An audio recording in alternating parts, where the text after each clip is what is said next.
Christ Media TV eiraka lyawe.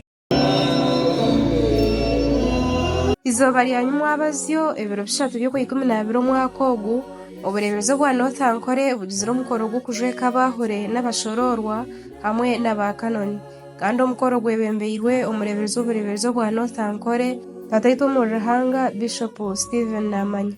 Omukoro gubeire omu kanisa ya Emmanuel Cathedral Shere erikushangwa omu district ya Kiruhura.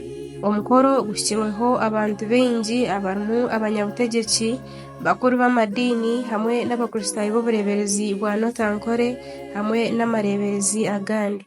Oyebembeire okubuurira ni Reverend Canon Enoch Muhanguzi Sabadikoni wa Sembabure.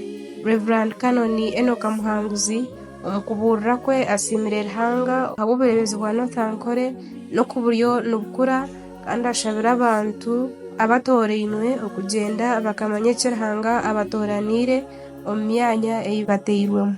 Abadikoni 10, abashororwa 3 hamwe n'abakanoni 8 nibo bajwekirwe kandi bajwekirwe Bishop Stephen Namanya. Bishop omu bigambo bye ashabire abakristaayo okwera abantu abo abeehoreziibwe omu makanisa gaabo okubayamba aha kuhikiriza omurimo gwa Ruhanga kandi abashabire kwikiriza okuhaburwa ahabw'okuba nikiza kwombeka ekanisa ya Ruhanga. Amasimo abeshemu mwe n'abaturire ngenda kutabarukya abadikoni 10 abajwekwa nk'abadikoni nitabarukya abashororwa 3 abayindure nkoba bakahinduka abashororwa no kutabarukya abakanoni 8 n'abajwekwa bakaba abakanoni omubureebezi bwaitu bwa Northankore. Kandi ngenda kusiima n'omukuru w'ekiterane retreat leader Reverend Canon Enoch Deborah Muhanguzi Archdeacon wa Sembabure abakusingiza abarikire abagore baitu kandi ababuuririza omu Cathedral.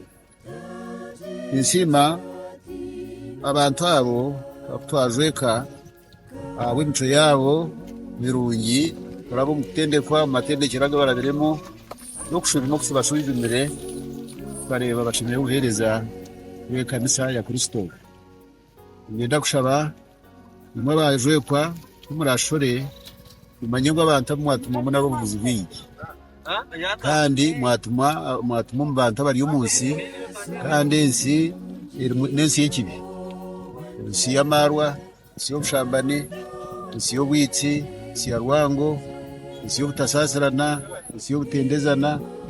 Mbwenu mugende mubeke okureeberaho kya Kristo akwa Kristo kyamureetsire mu nsi n'okurima abantu eki nabwe ekyo mugende mubuurire engeri y'okugarukanisa, engeri y'okusaasira, engeri y'okweteisa kandi na rukundo akuba rukundo niyo komera na byona. Kandi nishaba n'abakristaayo kwakira abantu abo tibamarayika konka n'abantu Yesu agirira embabazi. Aha kwa Christ Media TV nshira butsini.